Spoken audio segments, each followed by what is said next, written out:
Welcome to Bigfoot and the Bunny. This is a couple's journey into the mysterious, the unknown, and the paranormal. I'm your host, Chris Carr. And I'm your host, Kristen Johnson. Together we are Bigfoot and the Bunny.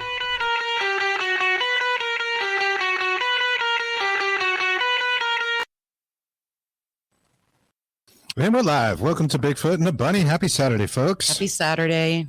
I hope you're having a great day. We certainly are. I've had a lot of coffee to drink today, and I'm pretty much jacked out of my mind. I hope you're doing well. We got a great show for you. Our guest this week is Sam Baltrusis, and he's standing by, so we're going to bring him right on. Sam is the author of Ghosts in Salem and featured in The Curse of Lizzie Borden, which is coming out soon, and he'll tell us about that. He has penned more than a dozen paranormal-themed books, including Mass Murders and Ghosts of the American Revolution. He has been featured on several national TV shows, including the Travel Channel's A Haunting, Most Terrifying Places, Haunted Towns, Haunted USA. In 2020, he made a cameo on several television programs, including Paranormal Night Shift, Most Terrifying with Jason Hawes, and Forbidden History. He has also appeared in Fright Club with the Ghost Brothers and Jack Osborne, son of Ozzy Osbourne, on Discovery Plus. Sam is a sought-after lecturer who speaks at libraries and paranormal-related events across the country. In the past, he has worked for VH1, MTV.com, Newsweek, ABC Radio, and is a regional stringer for the New York Times. So let's bring him right on here. Hey there, buddy. How you doing? Hey, guys. Thank you. Hey, doing well. And don't mind me if I talk really, really fast. We have 2 hours to kill, so I'm going to have to slow it down a little bit. Yeah. Slow it down, Chris. I've been telling him that for a couple hours, and I'm like, you can have more? Yeah, oh my I'm God. scurrying and getting all kinds of cool stuff together. Yeah. Yeah, there, my notes are all disorganized. But I know you have a series, Haunted Hotels, with Sam Baltrusis, and I know you were recently at the Biltmore in Providence, Rhode Island, which is about 10 minutes from where we are right now. So I was hoping maybe we could start with that and talk a little bit about the Biltmore's history. And I know, a lot of people don't know the legends surrounding the Biltmore. Yeah, so the Providence Biltmore is one of many hotels that are featured in my podcast called Haunted Hotels with Sam Baltrusis. What we do is we actually interview people in the field, sometimes from the location. So at the Biltmore, we did record with Patty Negri from the Providence Biltmore. It's now called The Graduate. So it's been totally refurbished, but you can't refurbish the ghosts. The ghosts are still there. So the whole backstory, it was said it was built by a Satanist, and there's been a lot of crazy legend and lore associated with the Biltmore when it was built in the early 1900s, including that there was a chicken coop where there was blood sacrifices. There's a room called the Bacante room, which had women that were scantily clad, but they were saying that there was kind of orgies happening in that room and stuff. So a lot of a mobster-related backstory, a lot of bloodshed, and a lot of partying too. It's a party hotel. So the spirits are still kind of partying in the afterlife. Right. And when you say the chicken room, I mean, my first thought, of course, is KFC. Chicken blood, animal sacrifice, eat chickens. What's the story there? So on the top floor, there was a chicken coop which had actual chickens, and it said that they actually sacrificed the chickens sort of in a ritualistic kind of fashion. My thoughts are that the chickens were probably just dinner for the hundreds of people who came into the Providence Biltmore. But of course, leave it to us to come up with these crazy backstory legends that may or may not be true. Right. And I'm sure there are some legends about people falling off or jumping out of the windows. There is definitely legends associated with. There's a lot of suicide that may or may not have been reported. When I was connecting with Patty Negri, who you may know from, she's the psychic on Ghost Adventures, and she was actually featured recently on the Hotel Cecil episode, where she almost was like picking up on a spirit, almost jumped out the window. I had the same thing happening actually at the Providence Biltmore, where there was someone in the room that may have committed suicide, jumped out the window. So we were kind of talking about that and picking up on the energy of a man. And there's been reports of what seems like a man falling from the window. You can like see a shadow of someone falling, and there's nobody that actually fell from the window. It's like a replay from the 1930s. Wow. And Patty Negri, the good witch, I know was actually interviewed by somebody who just said hello to us, Ken Allen, our friend Ken Allen, from the Wizard's Table, who has a show on after us at 6:00. Is giving us a shout out. I also see some other people out there saying hello. Thanks, guys. And it's really interesting. And I know your book, Haunted Hotels, which I actually have right here. Well, I got the Kindle edition because I do love my Kindle. And, I prefer like a book that you can hold in your hands. I really do. But sometimes I crack and I go, well, okay, I'll just get it on the Kindle. We really want that kind of thing. So, speaking of that, I did notice a number of your books, not all of them, but some of your older books are on Kindle Unlimited right now. And that's pretty cool. A way for people to go out and check you out and check out your work.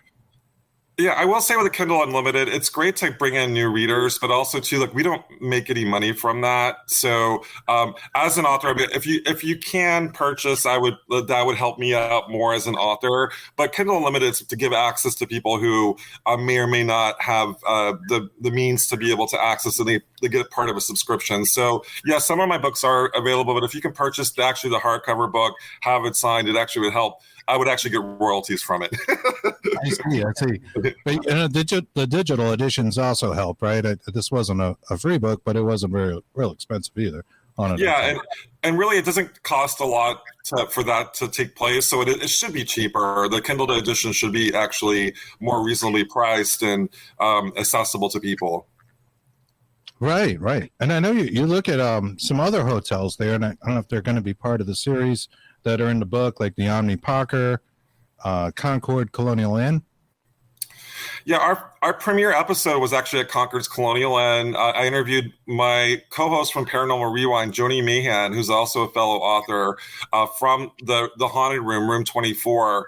And that room, things were flying behind us. It was an insane show. So it's kind of like a talk show, but if I'm reporting from the haunted location, things do happen behind you while you're talking. And like she investigated that location before, and she had a soldier come up to her during her investigation, and we had things happening behind us as well from Concord's Colonial Inn.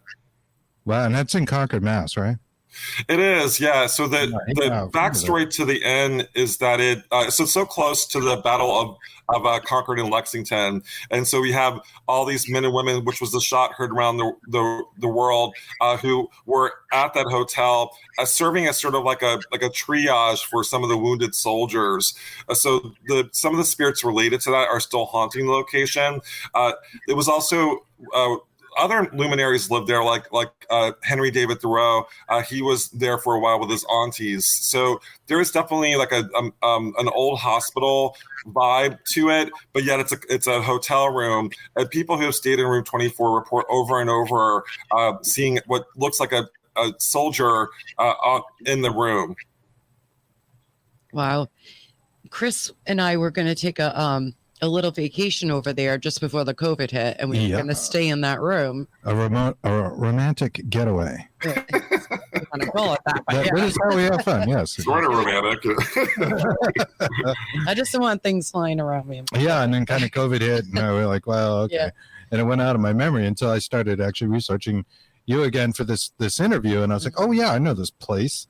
That's right. We talked about it. We almost went there, so that is cool.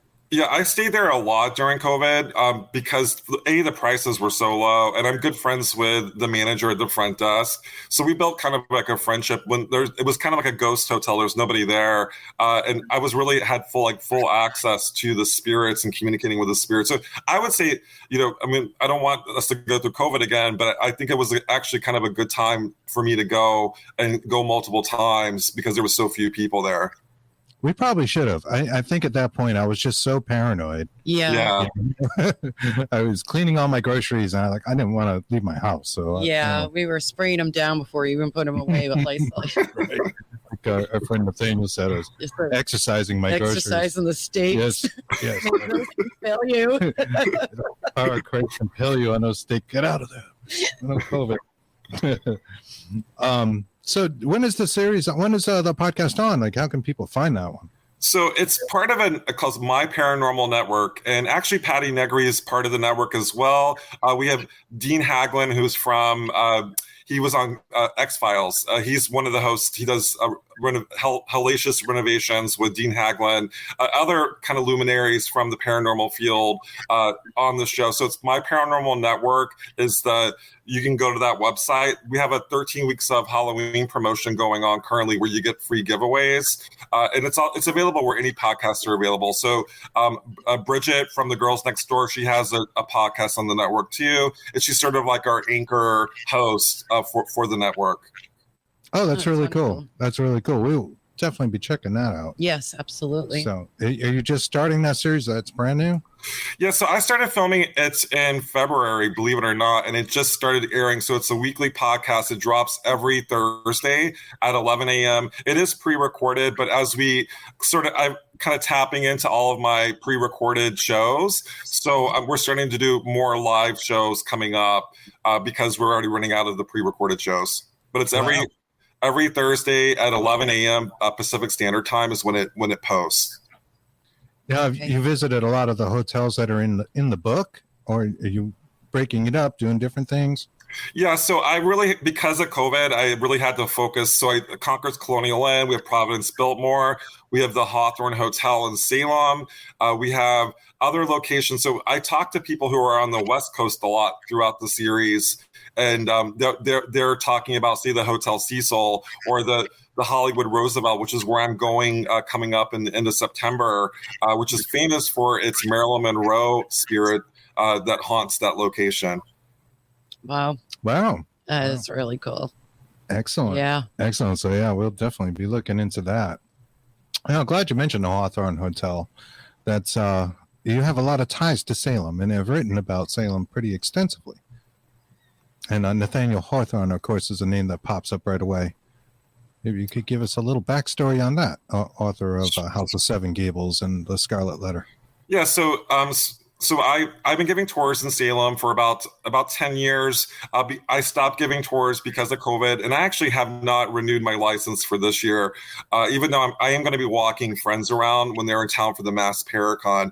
But Nathaniel Hawthorne he was born and raised in Salem. I was a tour guide at the House of the Seven Gables, which was said to have been inspiration for his book, The House of Seven Gables, amazing haunted enclave in Salem, Massachusetts.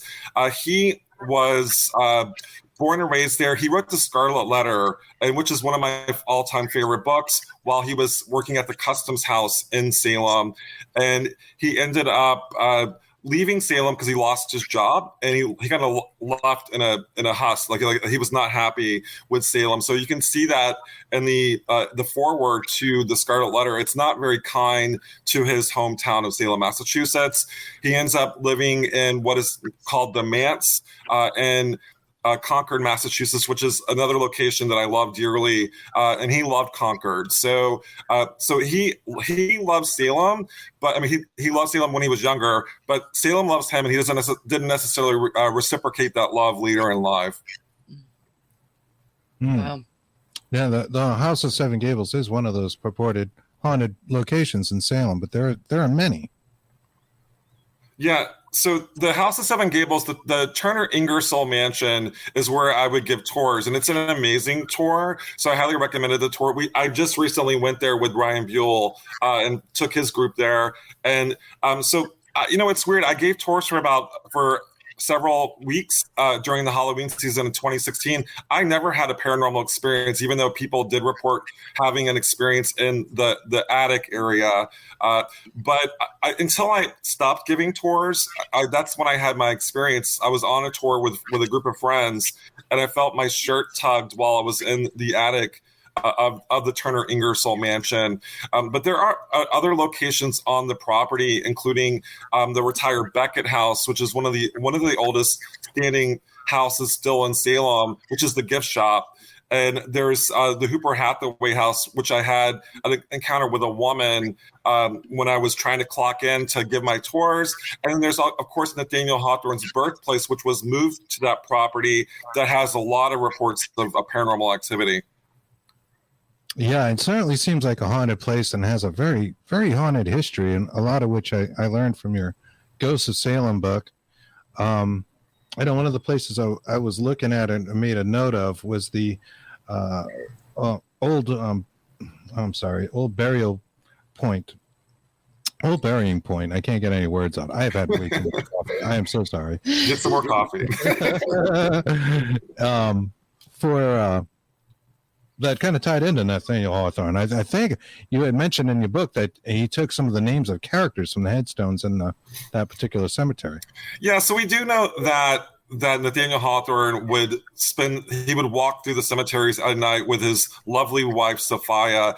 She lived in the house that's the Grimshaw House, it's called, which is right next to the cemetery, and it's currently being restored. But he would walk through and look at headstones, including his great-great-great-grandfather, Magistrate Hathorne, who was portrayed in The Crucible as the hanging judge, as the ultimate bad guy. But he was said to have been inspired by the gravestones. And the reason why they would walk through the cemetery at night is Sophia would get migraines. So they would kind of like go on date night in the middle of the cemetery. Sounds like your date night at the Concord Colonial Inn. Right? Yeah, we have a surprising amount of those. It's like, what are you going to do? Oh, let's go to the cemetery. Let's go to the cemetery. Hang around some dead people. Yeah. Sometimes the dead people are, better than hanging around the live people. The living, right. Sometimes they make better company, honestly. I hate to say that, but yeah, drama.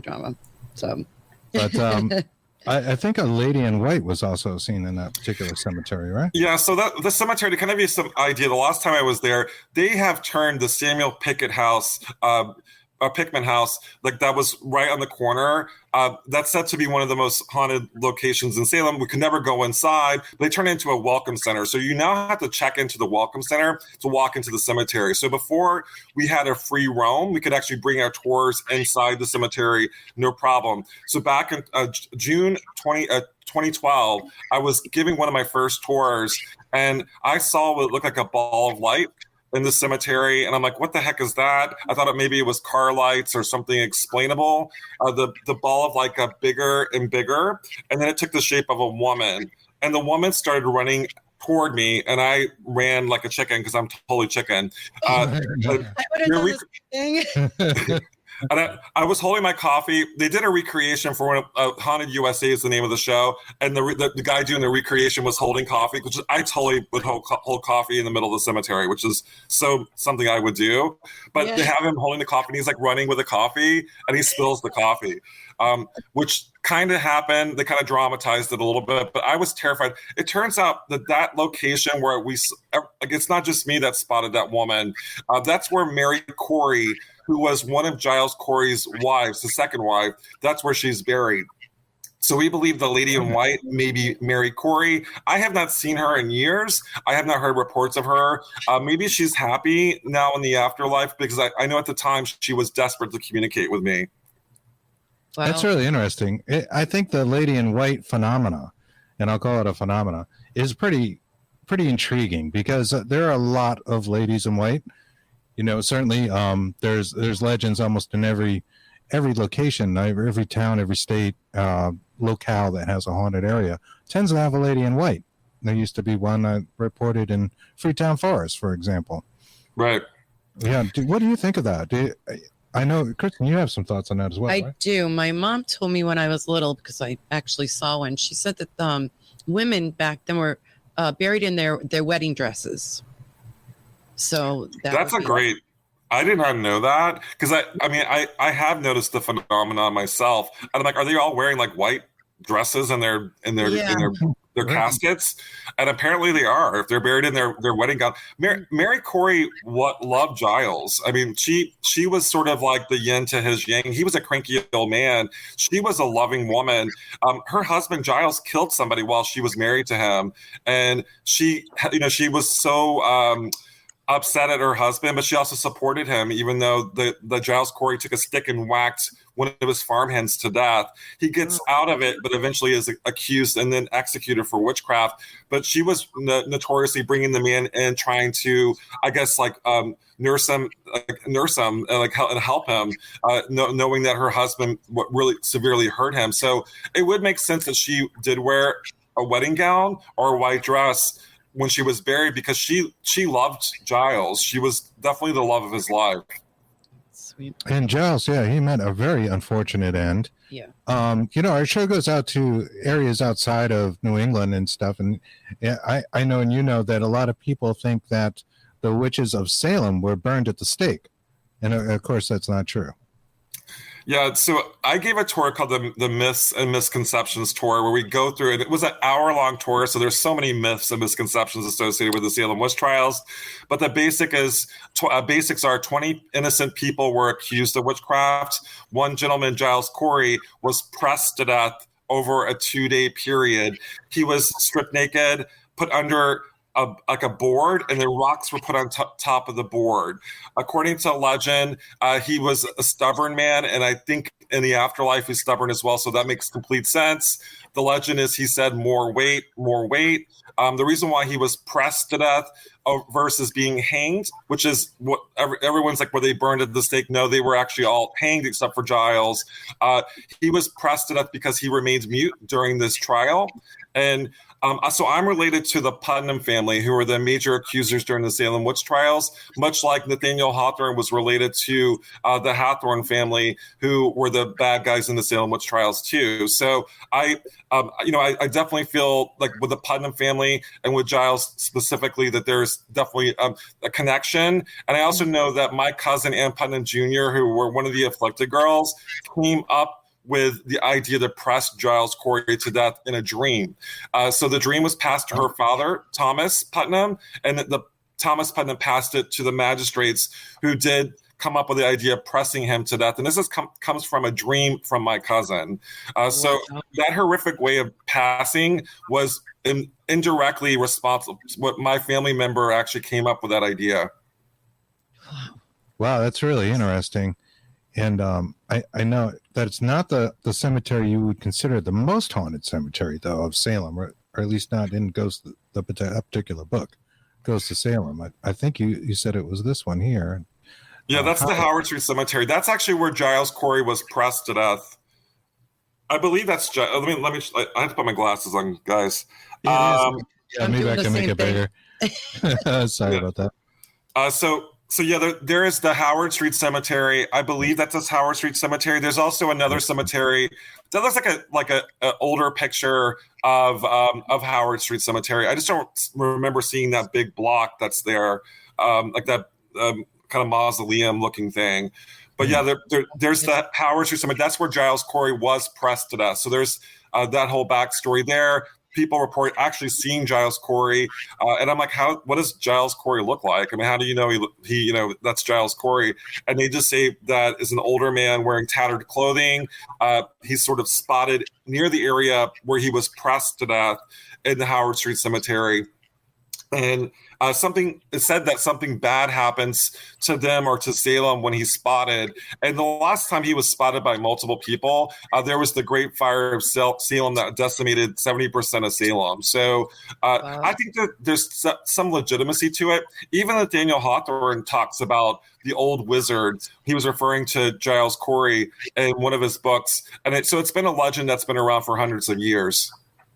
Wow. Yeah, and a lot of people don't know that. There was a lot of crime in Salem. There were tragedies. There were fires. and stuff, and that seemed to contribute to murders that seemed to contribute to it being just such a hotspot for the paranormal.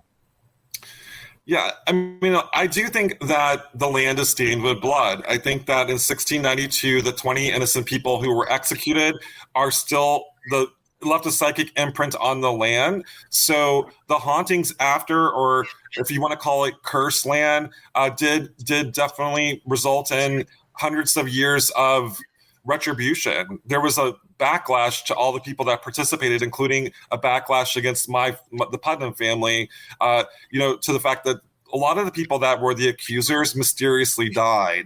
And some would say that it was a curse. They were getting theirs. Like karma kind of played back and killed them as well. You have Sheriff George Corwin, who was set to be cursed by Giles Corey, dying of like a brain aneurysm or like a weird blood ailment. And every sheriff in Salem actually died young or died after related to like a blood ailment after that.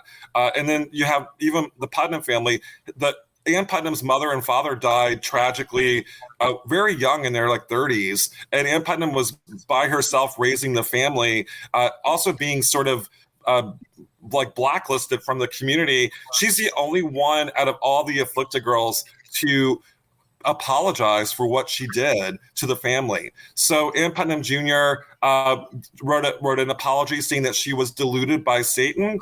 It was read by the Reverend Green, which is modern day Danvers at the church, and she was actually not let back into the church. So she led a pretty horrible life after being a major accuser in 1692. Right. You mentioned Sheriff Corwin in that, and I've got on the screen what's thought to be his burial place. But he was pretty much despised by the public then, right? He was sort of a torturer, and he was the guy that had Giles pressed to death and was somewhat notorious. Yes, Sheriff George Corwin was the enforcer. So he was kind of like a deputy do-right. Like he was following what his uncle was one of the magistrates, and he was hired to go and confiscate property and sort of bring these people to justice, which included standing over Giles Corey with a cane while he was being pressed to death, and putting his tongue back in with a cane, like when his tongue fell out of his mouth because he was like begging for water. So he was known for being sadistic, and it's said that he haunted the Joshua Ward House, which is now a posh hotel called the Merchant, and they don't want anything to do with the ghosts associated with that inn. I know because I used to work for that hotel group, but I will say that when it was vacant, that Sheriff George Corwin, that was where he was buried. So his bones were actually buried in the basement of that property, and then exhumed and then given a proper burial. Not in the two cemeteries that we just talked about, but there's another cemetery that he's buried with his family. But it's said that he still haunts that location where he lived and where his bones were buried. Yeah, that's the Broad Street Cemetery, right? Yeah, the Broad Street Cemetery. Yeah, thank you. And then the foundation, I think, for that his home or his family had more or less hid his body, right? But burying it under became the Joshua Ward House. It did, yeah, and that was, to give you some idea, back in 1692, that was waterfront property. So when you were in Salem, like that house, and it's not obviously not the original house that Sheriff George Corwin lived in, but the foundation is original, and now it's the Joshua Ward House, which was converted into the Merchant, which is a posh kind of like a bed and breakfast now. But for about 20 years, it was the most haunted location in Salem until it's been refurbished. And apparently, I guess the ghost left. I have not spent an overnight at that inn. I did work at another hotel that was owned by that same group, and they did not want anything to do with the ghosts associated with that location. Yeah, that's it there, the Joshua Ward House. That was before it became a hotel or a bed and breakfast. Yeah. Well, things are always changing, right? Yeah. Yeah, no, it's interesting to me. And this whole concept of these lands looking one way and being haunted because of events, say residual energies or whatnot, and it all changing, yet the haunt remains. You see this again and again. Yeah, and I really think when it comes to certain locations like that, when it was the Joshua Ward house, it was vacant, and people did report feeling like they're being kind of like strangled when they would walk up. I actually got scratched years ago. I was walking up with a tour group, like kind of too close to the house, and I got scratched on my chest, and it felt like kind of like a burning sensation on my chest. And I'm like, oh, I thought maybe it was a bug bite. Well, when I go home and I lift up my shirt, there's a scratch mark down my chest when I went to after going to the Joshua Ward house. And I remember being terrified of that house, and now people are spending $500 a night to stay there. Wow. Yeah, Insane. I know, right? Interesting that you like hotels and you write about hotels a lot. And if I'm not mistaken, I believe you work in one as well. Well, I did for a long time. So I worked for multiple hotels. One of the hotels was in Salem, which, again, the group doesn't want me to go on the record about it, but it was a newer hotel that I actually had an experience that ended up in the show Paranormal Night Shift. And just to give you the basics with that story is I was working the overnight at a hotel, and I saw what looked like a black mass or a black cloud in the lobby. I thought maybe it was dust because it was currently under construction. So they were doing a lot of construction downstairs. I saw that black mass go in the elevator, and the elevator was kind of like it was clunky. It would kind of have a mind of its own, but you had to have a special code to go down to the basement. So I saw this black mass go into the elevator like it's taking an elevator ride and go down to the basement without having a code. I'm like, what the heck is going on? I go down to investigate it. I had my little flashlight, which apparently all investigators have to carry a flashlight with them wherever they go, even at work. But I was looking, there was tarps everywhere. There was dust on the floor. I could see footsteps on the floor. So I thought maybe it was a person kind of playing a joke on me. And then I heard someone moaning, like someone was like maybe buried or hurt. And then I heard a loud banging, like someone was banging metal. I think that maybe the store that was right next to the hotel was being broken into, or maybe someone was hurt. So I run upstairs. I go and look in the window of the store, and I see what looks like a man wearing a hat, and he had red glowing eyes. So it was a horrifying experience. So after that, I actually quit a few weeks after working there because it was just too traumatic to go back to the location where I saw the man with a hat. But I will say, having worked in Salem after that, he did revisit me over and over again, no matter where I was, whether it was the Hawthorne Hotel or if it was, I gave tours at a shop that was right around the corner, and we spotted him there too. So everywhere I went, it followed me to the point where the gentleman that ran the tours was like, "Sam, we love you, but like the activity is through the roof. We don't want," even though it was a ghost tour, you would think that they would want a ghost, but they did not want the man with the hat at their location.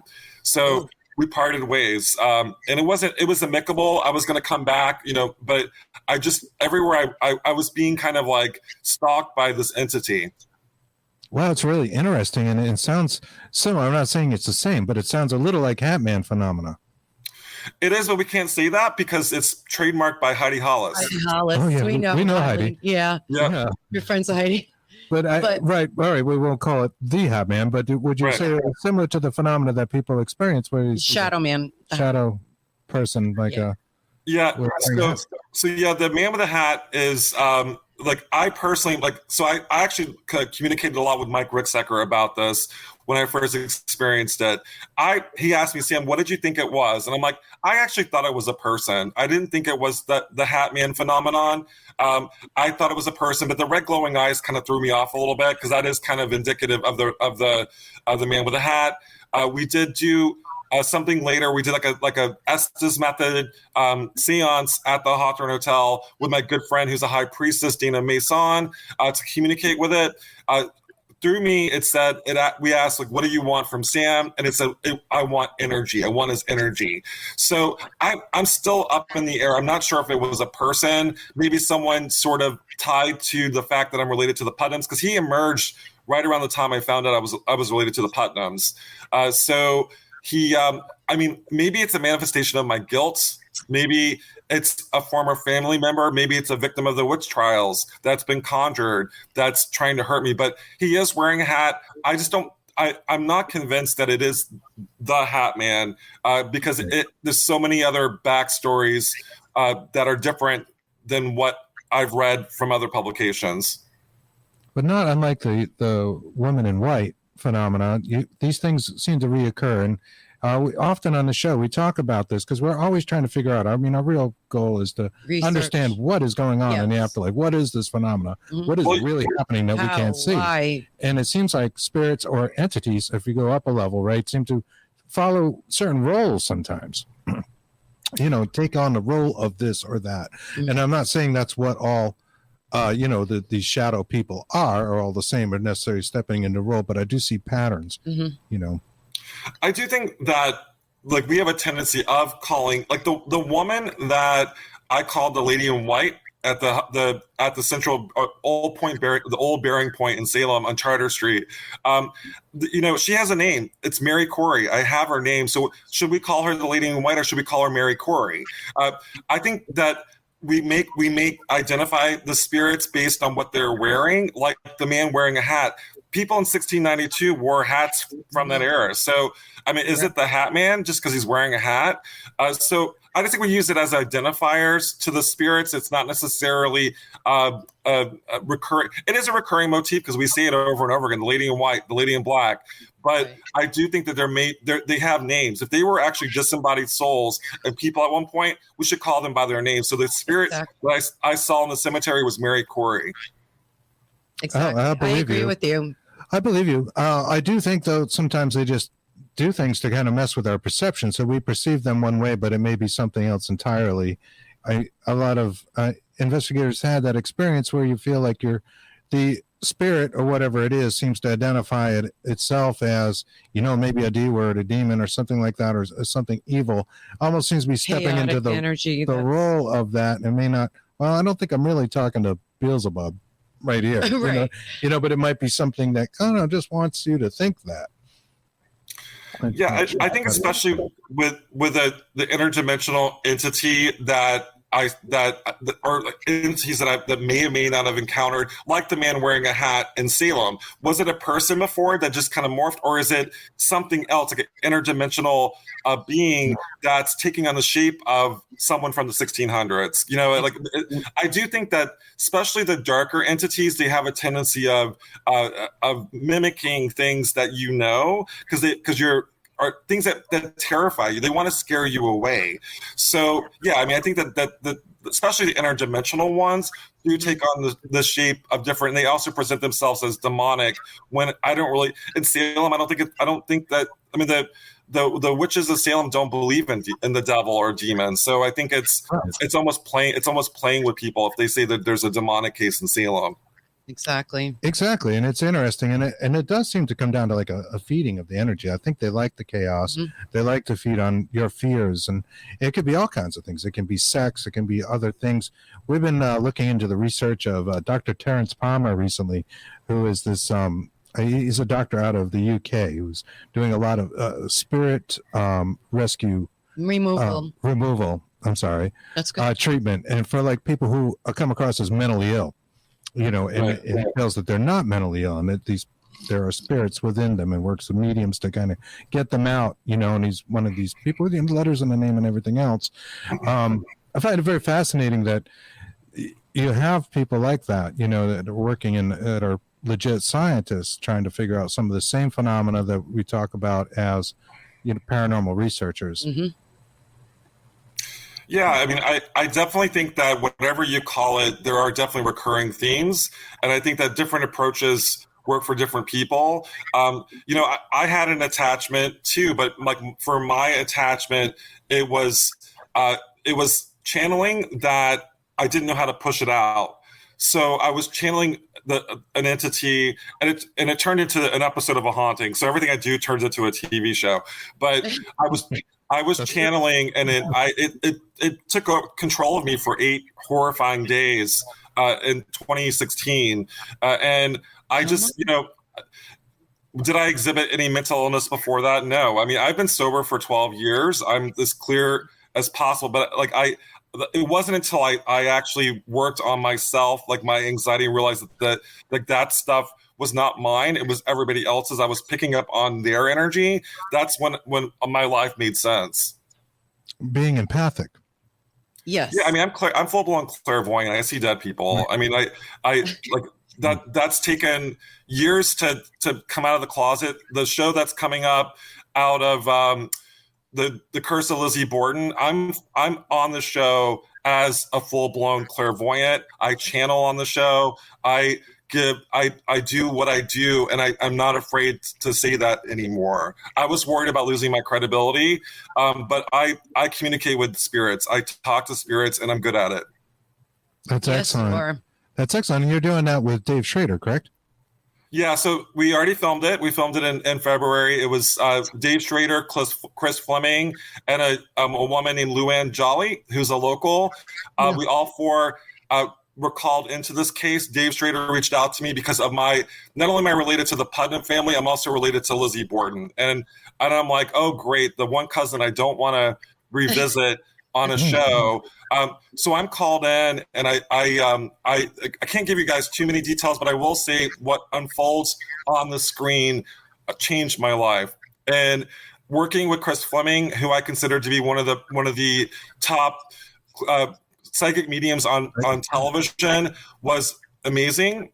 Working with Dave Schrader was amazing. Dave Schrader and I had an instant connection. I knew him from his show, and he was on my show multiple times, but I had to trust him, and he had to trust me throughout this whole process, because what you guys will see is not a show about Lizzie Borden. It's a whole other incredible things unfold in that show.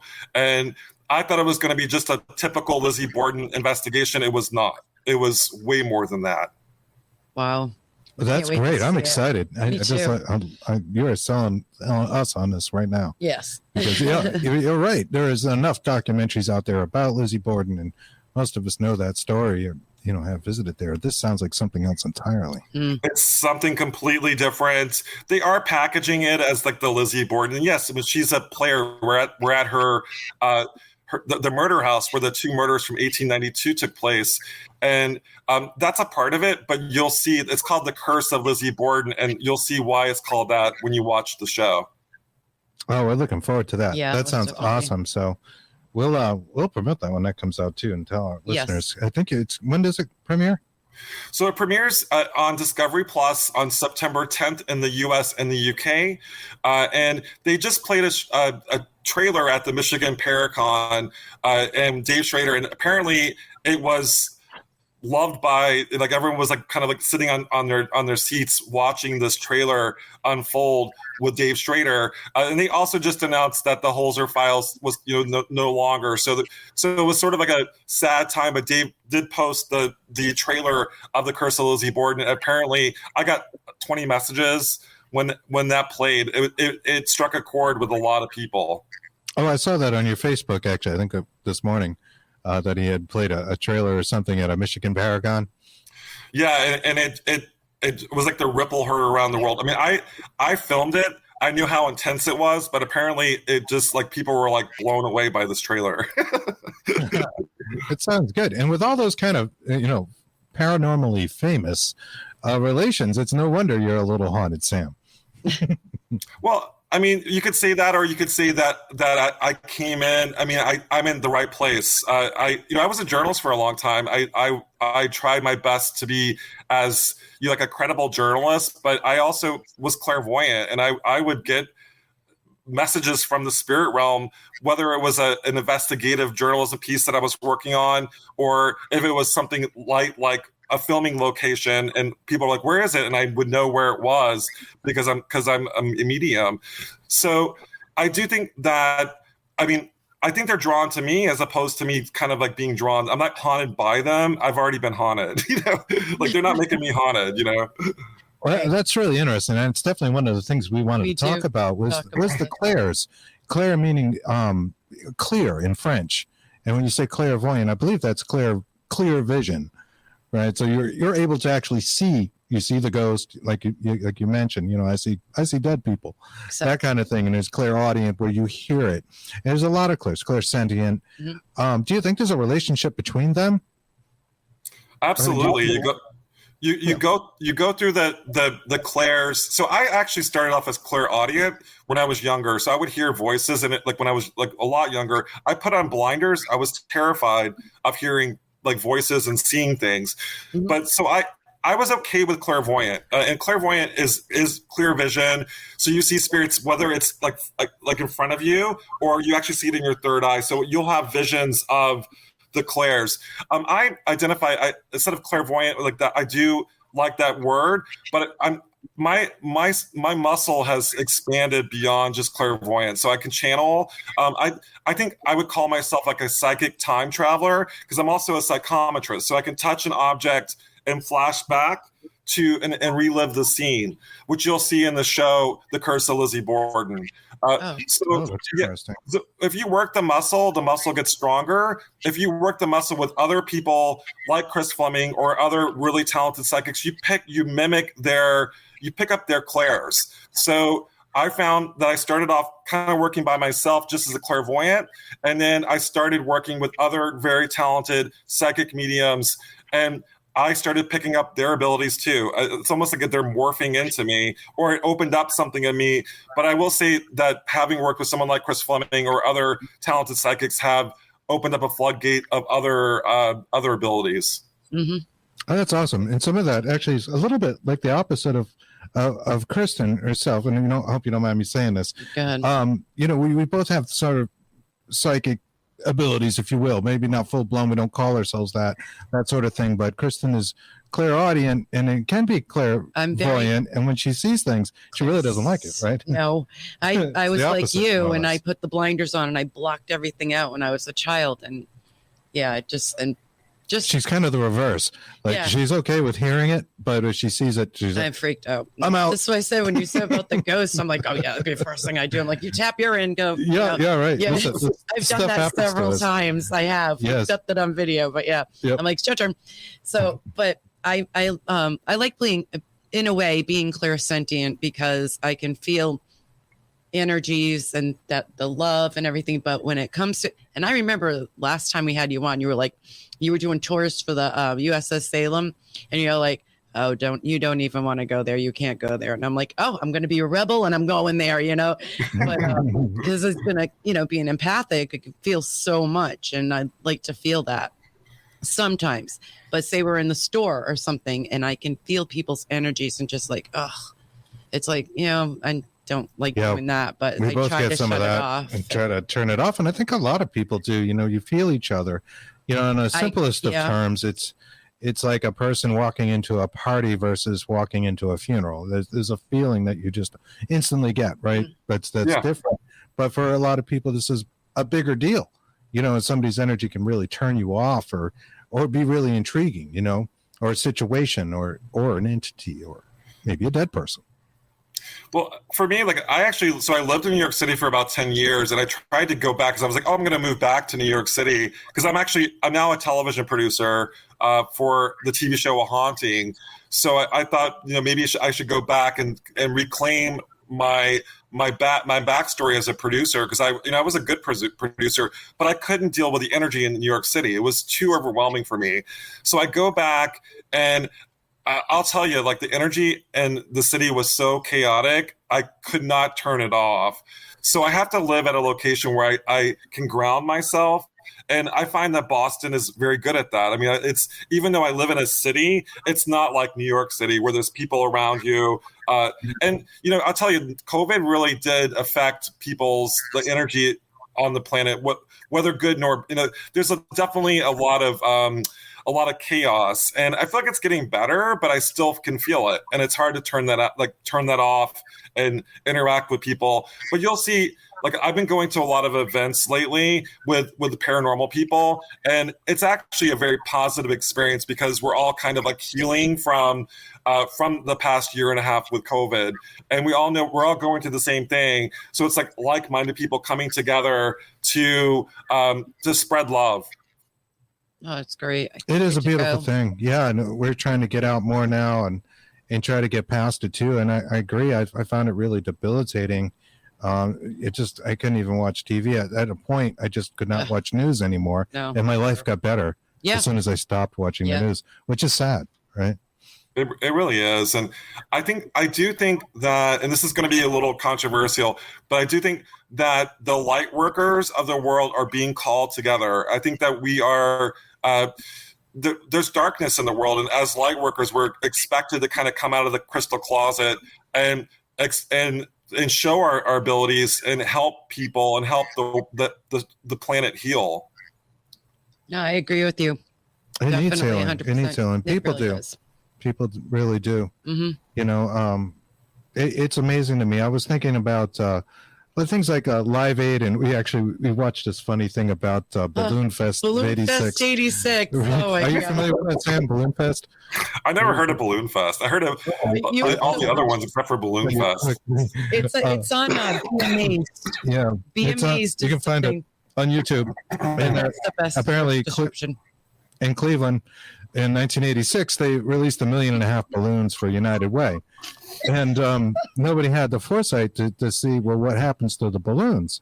Right. And all these people, and it was a wonderful thing, like coming together. They built this giant structure in downtown Cleveland. They wanted to put Cleveland on the map, and you hit the Guinness Book of World Records for balloons. And they literally, because of an oncoming storm, they wanted to make 2 million. They went, I think it was 1.4 million. It was actually created and released. And then there was all this havoc, like with airports in, the balloons just, it looked like this giant beast in the sky. Like it was crazy. It looked like really smoke, weird. Like floating through. And sadly, like there were a couple people on the lake there that had fallen out of their boats. The day before, because the video footage is. It was like a tragedy. Like it turned this good thing into something bad. But the point of what I was getting at was that there were a lot of things. It seemed like in my lifetime where people congregated, and obviously we couldn't congregate during COVID, but were charitable. And I didn't see much of that. Maybe it's purely for the fact that, you couldn't congregate. But it seems to me, this country over here is starving. There was a giant concert, and there was a lot of charity amongst people. And there seems to be less of that through the COVID dilemma. I think there's a lot of self-preservation that happened this past year and a half. I mean, I think everybody was struggling. People were losing loved ones. I have a book that I wrote right before COVID called The Ghost of the American Revolution. And I had a dedication section where I was going to dedicate the book to all the ones that we lost. But the list was too long. It was like 150 people that I knew that died. So we have lost a lot, whether it's people or jobs or that sort of thing. So we're still trying to we're in self-preservation mode. I do think as psychics and clairvoyants and mediums, we should all look beyond that and work together. I'm not sure in what capacity, but understand that it's even more terrifying or more profound for people like us during this kind of crisis, because we pick up on all that chaos and all that energy and help them heal through it and kind of heal together, because we all understand each other. It's very true. Totally agree. And it was devastating for a while. I mean, we really kind of shut down and we're in our own worlds, and it wasn't always the best place to be, through some of that. So it's good to see people out and about again, and hopefully we can maintain that. Now, getting back to the psychic abilities, now, when did you first know that you were clairvoyant and clairaudient? So as a child, I always kind of identified as the kid from The Shining. In fact, when I read the book and watched the movie, I'm like, oh my God, that's me when I was a kid. But yeah, so I saw spirits when I was younger. I also heard spirits, and they would come up to me, and I was just mortified. It started off actually kind of it was just my grandfather, and my grandfather was sitting on the corner of my bed. He was like my guide figure, and that wasn't scary for me. But then it got more progressively dark. We moved into a house that, and I don't even like talking about it, but where there was a man that would look like an entity that would look through the window. My mother saw and heard it too, and I block it out and I don't want to talk about it, but it's something that traumatized me as a child, and I just put on blinders. from that. And so I went my whole 20s having experiences. I lived in New York City. I was a producer. I was like, I was on the path of success. And I remember like walking by Washington Square Park, getting my leg grabbed by a person, but there was nobody there. I looked up the backstory, and it turns out that was a mass grave for tuberculosis. Patients who died from tuberculosis were buried at that location in the cemetery. So things like that happen. Instead of dealing with the clairs like a normal person should, I drank it away. So I used alcohol to self-medicate to get rid of the voices and get rid of but it just actually intensified it to the point where I got sober 12 years ago. And when I got sober, the floodgates opened with the clairs. And I was like, you know what? I'm actually not crazy. I can't drink this away anymore. And it's something I just have to embrace and learn to live with. So once I accepted it, that's when my life changed. I can relate to that. You know, I'm trying to take a break from drinking myself. I think with the COVID and everything, and not that it's, nothing I didn't do before, but yeah, we get a little excessive, and it's nice to take a break from it or stop completely, for sure. One thing we've always talked about is also like drinking and drugs sometimes are sort of a portal to these things. Yeah. So it's great to hear. The good news is like it got better for you when you stopped. Yeah, but that's after going through hell, like with alcohol. Like it did get better, but I use alcohol like medicine. So I would use it to calm me down. And it wasn't until I got sober and I realized, hey, these are not my emotions that I'm picking up. These are the emotions around us. For me, like the really dark period in my past, as I lived in New York City during 9/11, and the energy and the chaos from what happened with the World Trade Center was so terrifying to me. I almost had like a breakdown. So it took me years to recover from that, and also to process what was really going on. And now that I'm where I am now, I can go, you've been an empath your whole life. And as you've worked the muscle, you're now clairvoyant, you're now clairsentient. So I do think that by having that clarity, it actually makes your ability stronger. Absolutely. That's awesome. Was there anything you did to aside of stopping drinking and just through natural occurrences to increase those? Were there any kind of exercises you did? Like, do you meditate, for example? Yeah, so a big part of recovery when you get sober actually really does work the muscle. So a lot of recovery with me was prayer meditation, and I really never did that. I never would pray or never would meditate, and that was a big part of my recovery. And I find that that's actually when I get my messages is when through meditation. So I'll sit outside. I'm big about I do like couple of like rituals that are kind of, they're more Reiki in style that as protection. So I do like a crystal shield of protection that I learned from my good friend Dana Mason, and I do things that are kind of like Reiki, like yoga, meditation type things every day, just to ground myself and for protection. That's really interesting. And doing like a self-protection ritual, I find that's fascinating because you see that in the paranormal. We see that. I use these too. These are selenite harmonizers, so I'll hold them like this and for grounding. So I do use crystals a lot in my work. That's wonderful. Nice. I like that. Nice. I like that with having two of them as a tool. Yeah. That aforementioned gentleman, Dr. Terrence Palmer, also has people doing rituals to cleanse themselves and that kind of stuff. Not that he invented it or anything like that. I think it's more common for paranormal people and witchy people to be involved in those sort of things. What are you looking for? I was going to find a crystal or something over here behind me. We've got a lot of things in that bookcase behind us. That's kind of fun. I do too. I'm like looking for all my stuff. So guys, I do a trick called throwing rocks. So I'll get like a black selenite or like a jet. and I'll put all the negative energy into that rock, and then I will let go and let God. So I'll throw the rock in the water just to release the negativity. And I do things like that. I do a lot of releasing. And I when you watch The Curse of Lizzie Borden, I cry throughout the entire show. I'm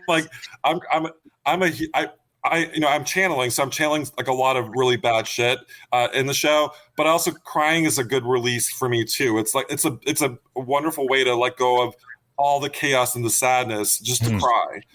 It's very powerful. I have to do that at least once a week because of the way we are, and I have to do that. And I'm like, when we get a house, I need a she shed, and he doesn't understand because I'm like, I need to have I don't think it should be your first thought. No, but but I need to have my pity party and be by myself while I have it. I need this to myself. I don't want to have everybody around, but it's the true statement right there. Yeah, you're right. You have to. People do need self-time. They need time with themselves, and I need to work everything out. Work out your thoughts and negative energies, positive energies, those kind of things. I agree wholeheartedly. Yeah, that happens. It's going to happen too. One of the things that you told us about, maybe this is before you were maybe publicly saying you were clairvoyant, is that you had seen what we call the gatekeeper. And you wrote about him in one of your 13 most, I think it was haunted cemeteries at Spider Gates, which is a favorite place of us. And I know we touched on this or talked about it last time we had you on. And I think we talked about some of it off air too. Our anniversary spot, believe it or not. It is. Well, our anniversary, we now make the pilgrimage to Leicester, Massachusetts and go to Spider Gates. Because July. So you want to recount, so it's in my book, but yes, I'm there with Frank C. Grace, who's a great photographer. My friend Liz, who was she filmed the show. She was like way behind us. She had the car keys, so she was carrying equipment. I was, because I'm so interested in Spider Gates, I was walking up, and Frank was leading the way because he knew how to get there, and I actually couldn't find it.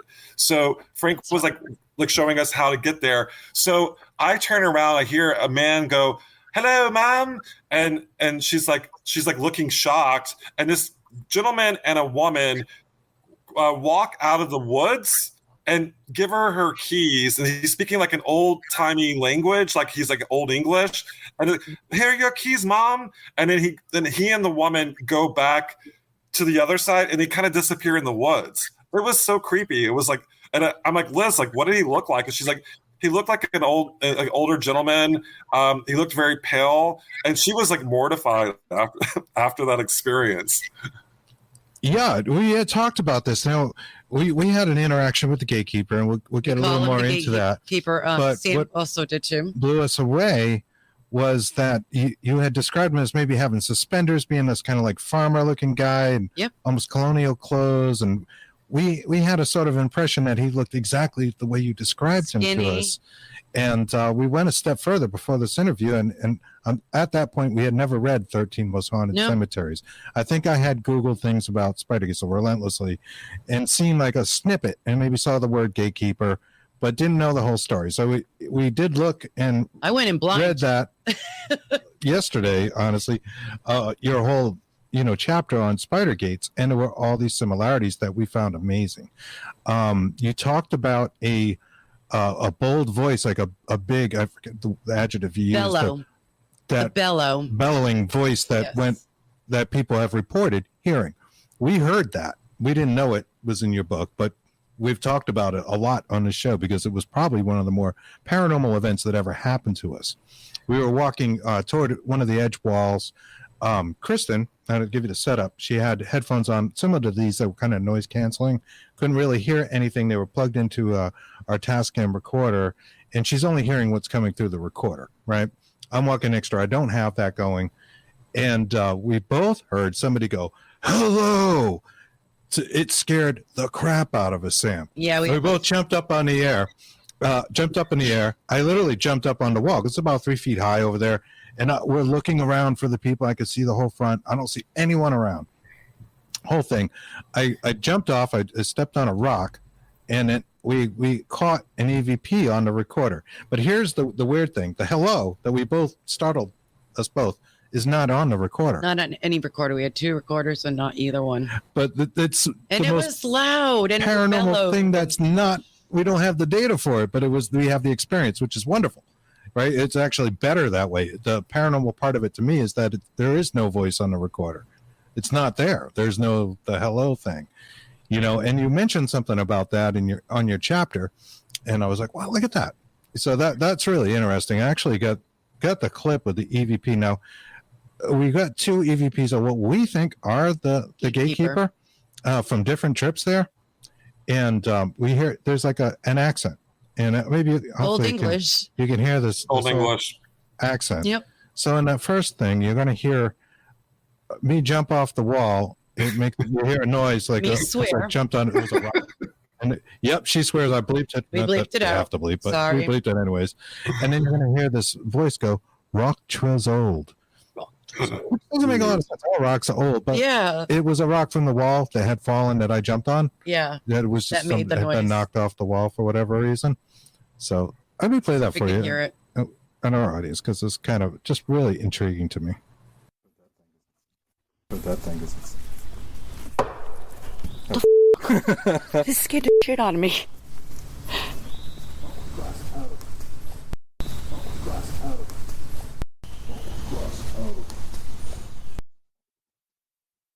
You see, I slowed it down at the end a little bit, but you hear that accent. Rock was old. That sounds just like the guy. He does. Well, we got that. Yeah. I mean, fascinating.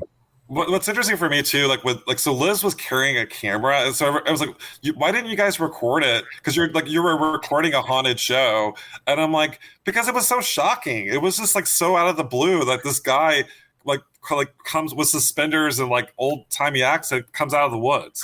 It was just so strange. Like the last thing you want to do is pick up a camera and start recording. Yeah.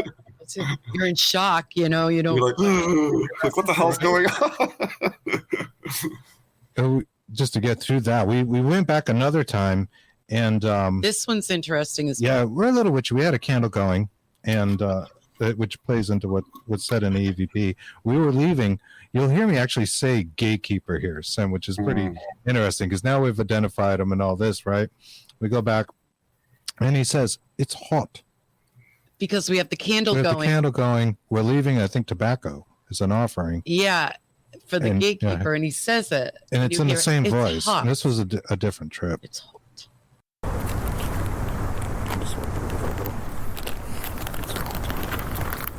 Gatekeeper. Gatekeeper. That gave me chills. That's exactly what it sounds like. Gatekeeper. It's hot. It's hot. It's just it's very light, but you can hear it. Just before he says It's not us. If you hear me say the word gatekeeper, because I'm leaving some tobacco for the gatekeeper. And it's hot. It's hot. It's hot. Yeah. Rock was old was really weird though, because it's just like, okay, well, if rock was old, so what is it to us? Yeah, right. It is old. All rock's old. But yeah, it's fascinating. You have these experiences. Other people have reported these experiences, and they're so similar. So how do you discount that? It's a real thing. It's a real phenomena for other people to have. I didn't going into the Spidergate Cemetery in Leicester. I didn't know that whole backstory. I really didn't. So I wasn't expecting it. So I'm like, was that paranormal? And then I did research, and other people had the same experience. I'm like, oh, wait a minute, it actually may have been paranormal. That's the gatekeeper. Right. Exactly. I went in blind. He only knew a little bit, and when I first got there, those woods in the back corner, there's something evil in those woods. I can feel it. Did you get that feeling when you were there?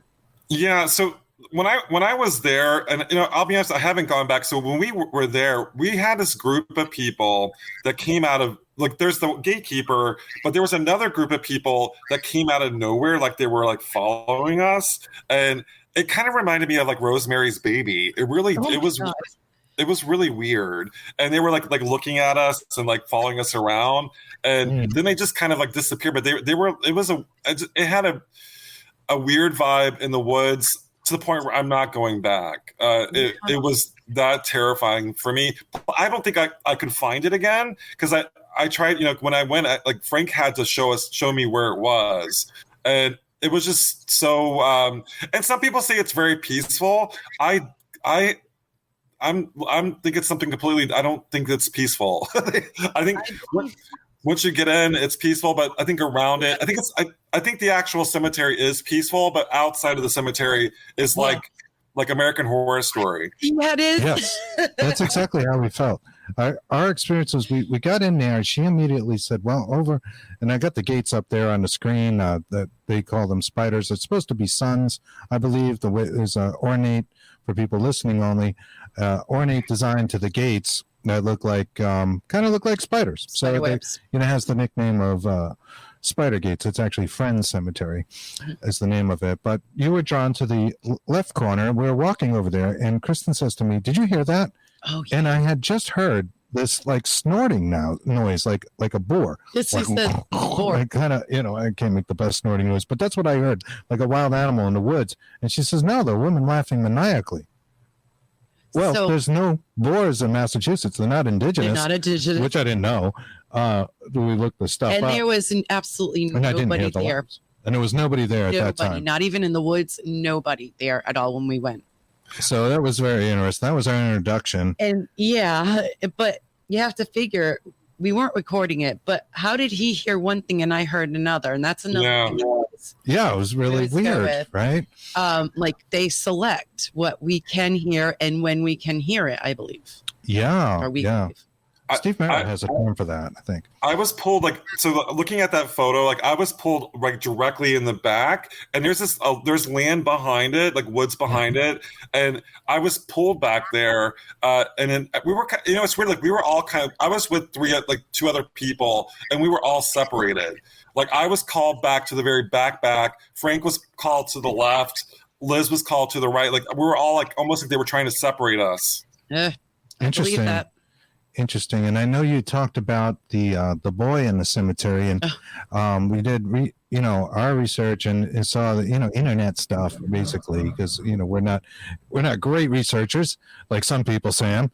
But you made mention of the green boy, and we believe we met him. And he had a name. He identified himself to us as Toby, and that gave me chills. So that's true. She said Toby. Yes. Toby, yeah. So let me tell you this part, and I don't want to dwell on our data because that's not why we had you on here. But I do want to share this with somebody who understands, and it's nice that you've been there and you know about these things. The first time we went, we got a recording. We were doing a spirit box session, and we asked Toby how old he was, and repeatedly we got the number 7 back, 7 in different voices, and I'll play this for you. Toby, how old are you?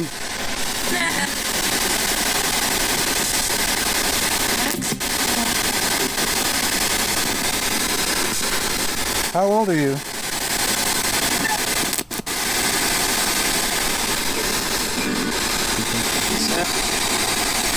We went back again, months later.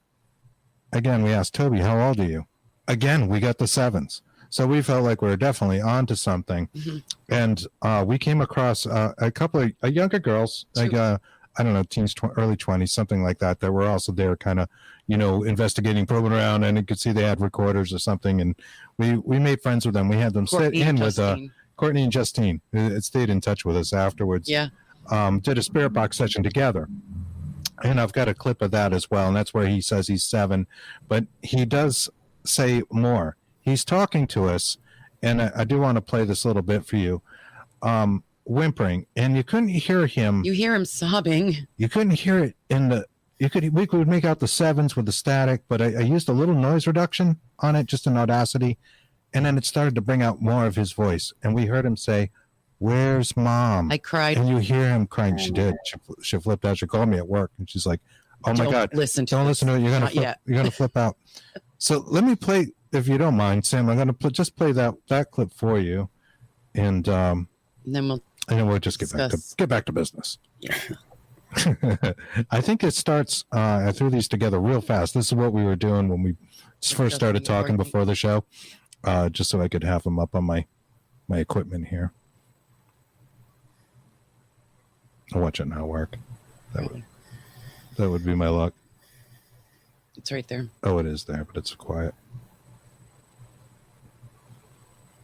This would be so anticlimactic if it doesn't play.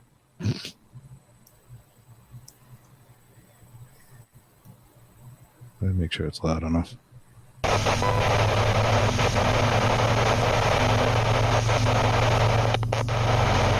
Toby, are you here?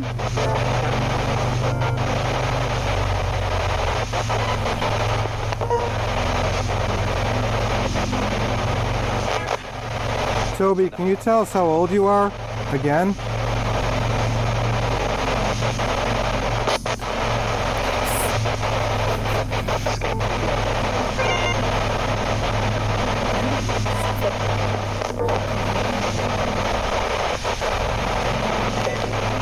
Seven. Twice. Did you hear it? I didn't hear the first one. We did. Yep. Toby, what's your last name?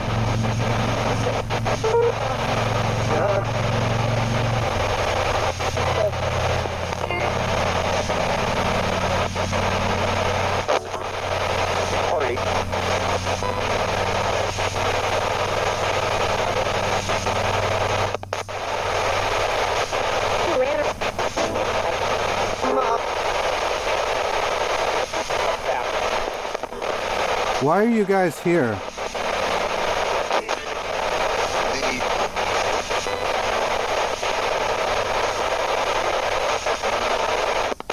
thought I heard leave. Leave. I did it again. That's what I heard. It's to leave. Does that mean you're leaving or we should leave?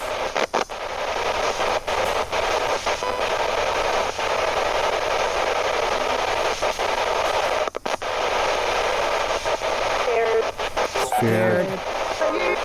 You're scared to leave. Scared to leave.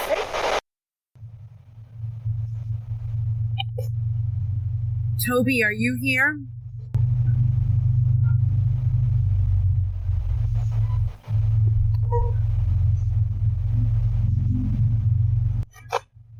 Toby, can you tell us how old you are again?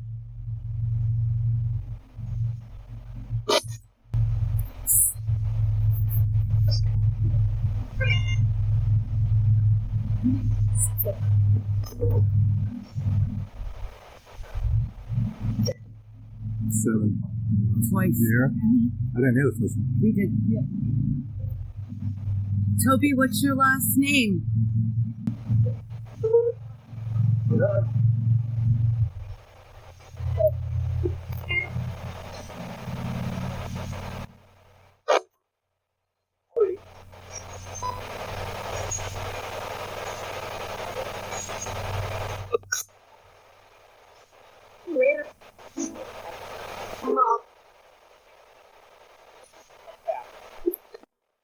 Why are you guys here?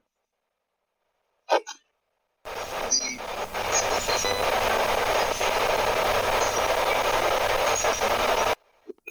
thought I heard leave. Leave. I did it again. That's what I heard. It's to leave. Does that mean you're leaving or we should leave?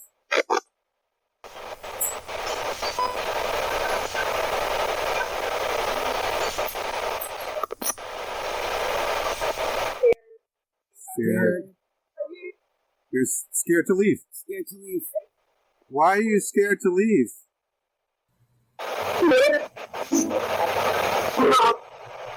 Okay, and that's it. I looped the "Where's Mom" part, but I don't know how good that's coming through with the speakers. It's we have headphones on, but I think you can at least minimally hear the "Where's Mom" and maybe some of the whimpering that was going on. He's actually talking to us through that whole segment.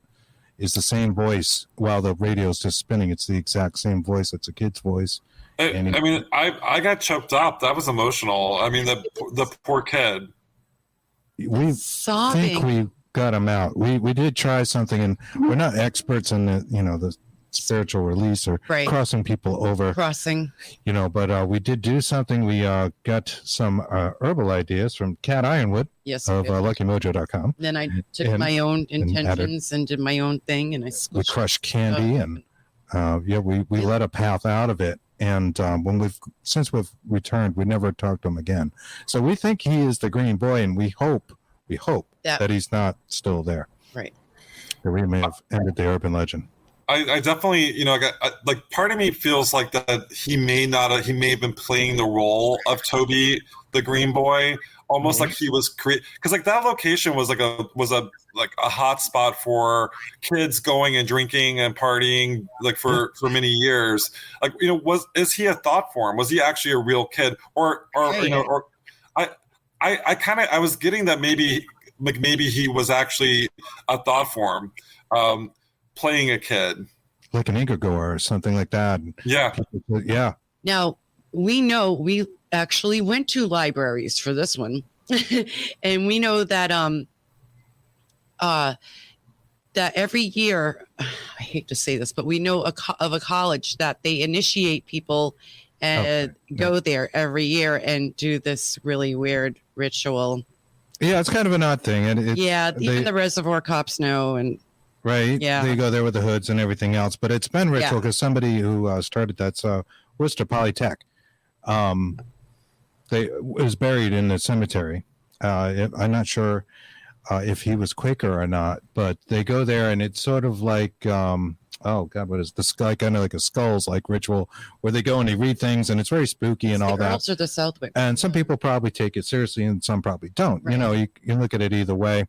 Of course, there's the rumors of satanic rituals, and you have to wonder back. Like I know, growing up, some of the more rural towns in my area, they would have like one cop, for the whole town, and Berkeley, Mass, like for example, we used to hang out in Berkeley. You could do anything in Berkeley when I was in high school because they had no police. They had 2 police in a trailer, and it was a large area. So you have to wonder what might have occurred in places like Leicester that are somewhat rural back then. I guess they're, I'm not saying those rituals actually happen, but it's possible. Also, the Satanic Panic, but also back in 70s, 80s, 90s, the Satanic Panic, but also the I feel this in places. People carry their baggage with them, and it kind of drops off and attaches to something else.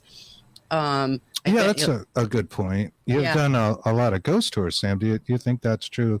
People bring in ghosts and hauntings? Plus, I mean, I produce Mass Paracon, and I will say that a lot of the Paracons that I've attended or even produced are like attachment swaps. People bring in their baggage and they swap it out. The Lizzie Borden murder house is notorious for that. People come in, investigate, drop off their baggage. Salem is notorious for that. So absolutely. pretty much everything I do has potential baggage dropping off. Yeah. Sure. And I imagine there's something to that, and just having your own vibes is like your own energy, and people come in with negative energy and it probably leaves something, And it also goes for positive energy too. I mean, I think that I definitely I tend to try to surround myself with positive people because I think that just it energizes both of us, and we can kind of give and receive the positive energy. But then the negativity, you can't stop it. Like Salem, we have like the weekend witches where they come in for the weekend and they try to conjure a demon or whatever they try to do, and sometimes that they do it and they have no idea what they're doing, or conjure a ghost. There are even candles in Salem where you can buy a necromancy candle, like it's like summon a ghost, and they actually sell these candles in Salem.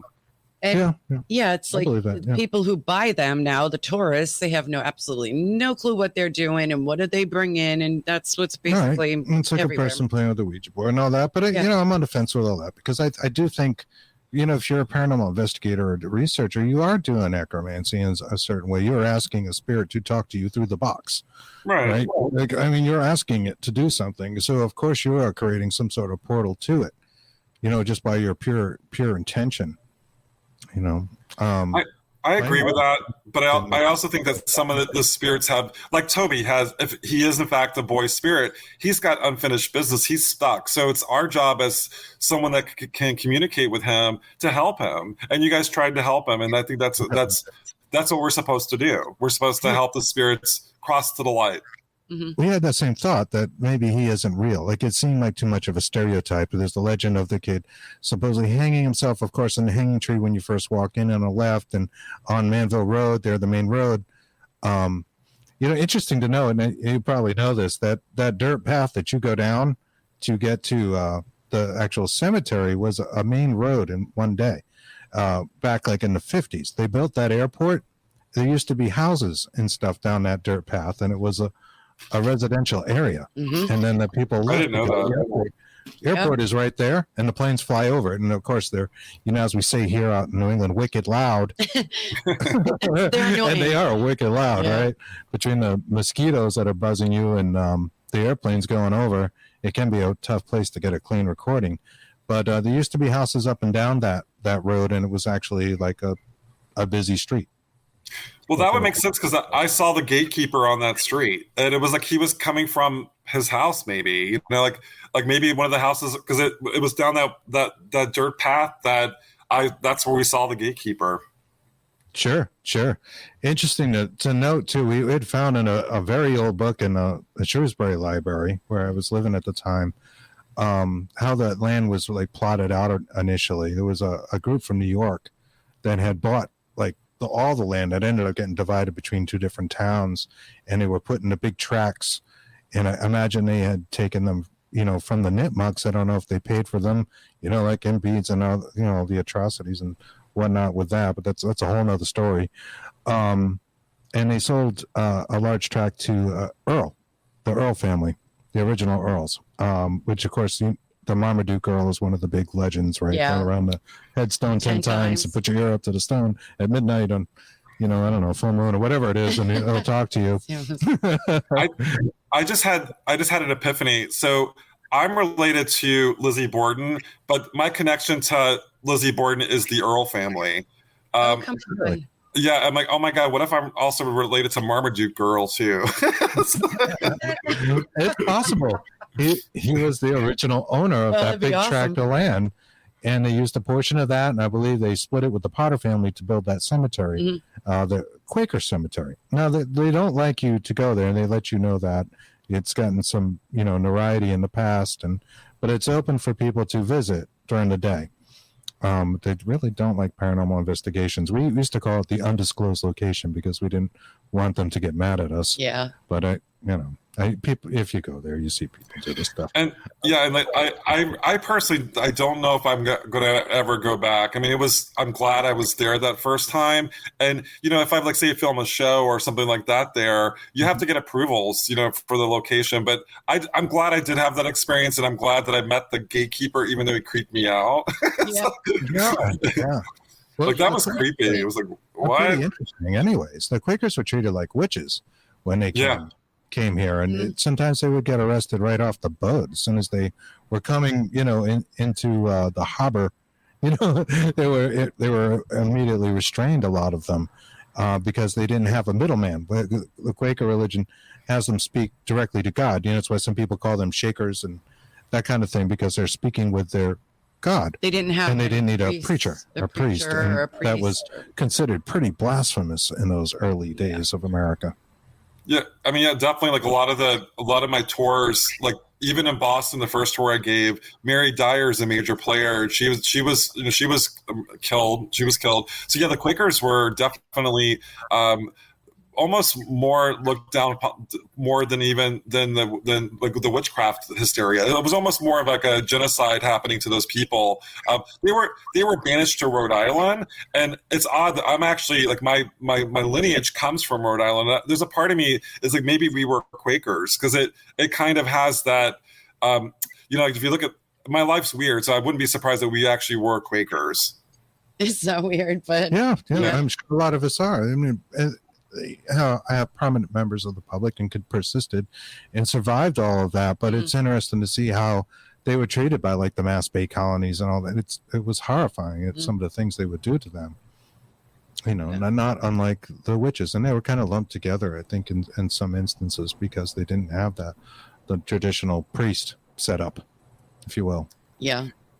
Well, it's funny, like it's not funny, like haha, funny, weird, but the Quakers that were hanged in Boston were at the Great Neck, which was like kind of like an execution area, and the women that were accused of witchcraft in Salem were actually hanged at the hanging tree. So they almost were shown more respect for being accused witches than the Quakers. The Quakers had a completely separate area that they were hanged in. Wow.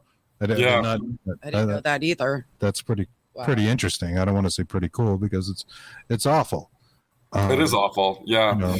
And I think you look at racism in different, things within America within the Ghost of the Revolution book. Is that right? Yeah. So Ghost of the American Revolution is coming out November 1st. I focus on everybody else. I mean, I do have like a George Washington chapter. I do have a Ben Franklin chapter. But I really want to talk about like the people that have been overlooked, the ghosts of the American Revolution have been overlooked. Like me, even like Betsy Ross. I mean, Betsy Ross does get a lot of fanfare for creating the flag, but women, Mary Washington is in my book, like George Washington's mother, and the people that like the loyalists, like Sally Hutchinson from the Oliver House in Middleborough, that have been sort of, I guess, demonized or overlooked by history. I wanted to focus on them in my book. That's wonderful. I like that. Yeah, and a lot of people have been overlooked.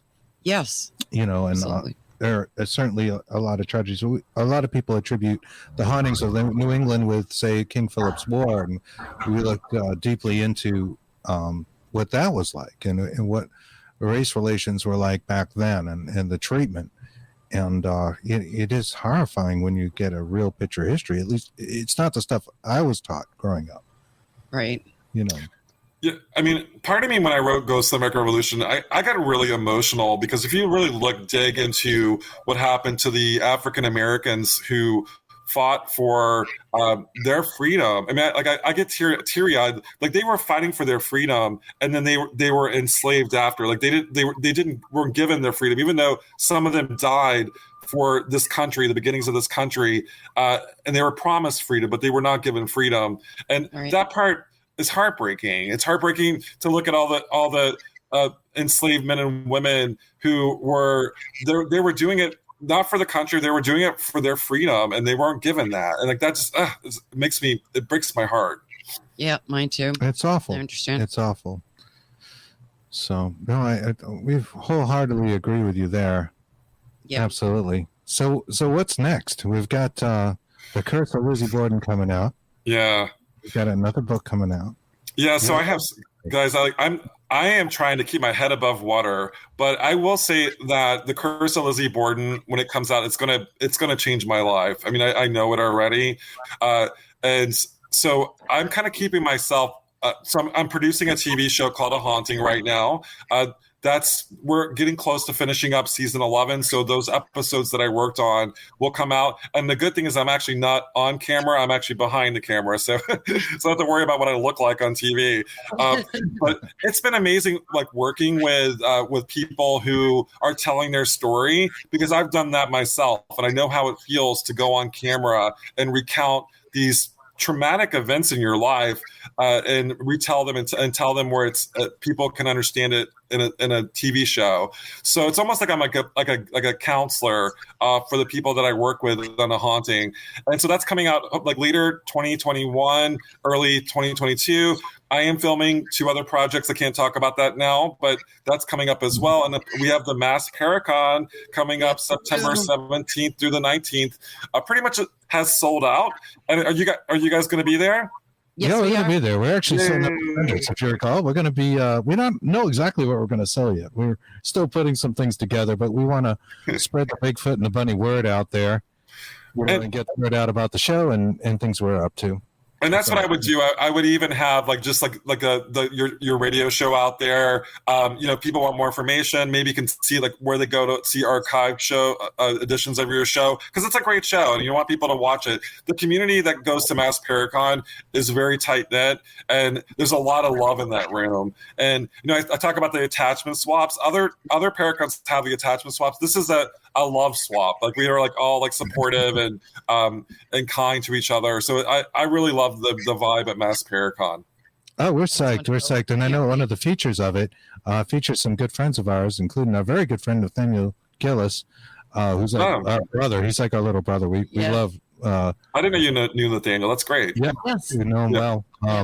And you also have the Johnson brothers are going to be there, and Sandra, and some other people too. That's interesting. A demonology dinner. Maybe let our audience know what that's going to be like. Yeah, so James Anito is my little brother, and so he's like, Sam, I want to do a demonology panel. I want it to be big, and I'm like, okay, James.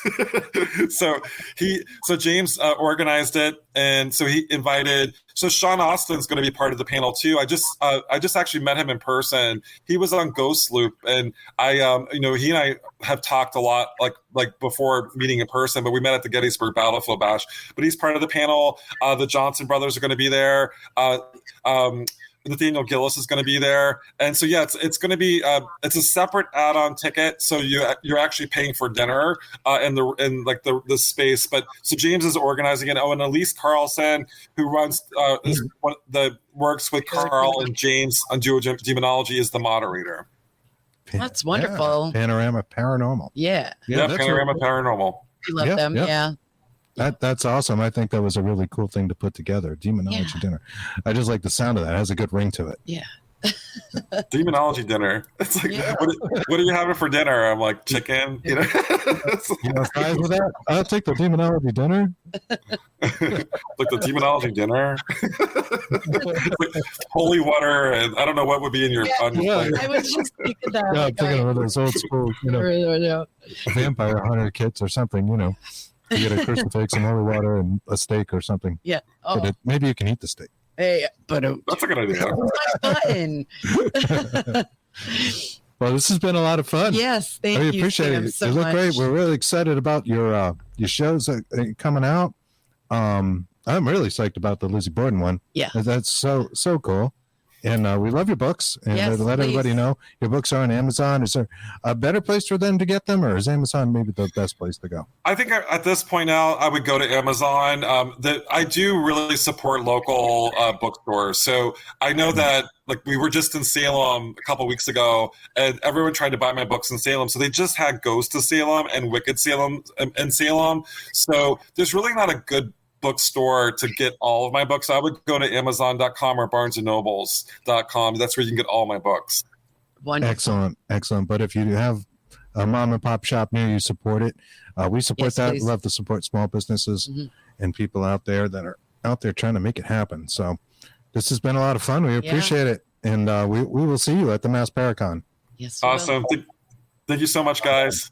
Thank you. All right. We Have a appreciate great you, week. Sam, as always. Bye. Thank you. Bye. That was a lot of fun. Just to let you guys know, next week our guest is Peter Muse.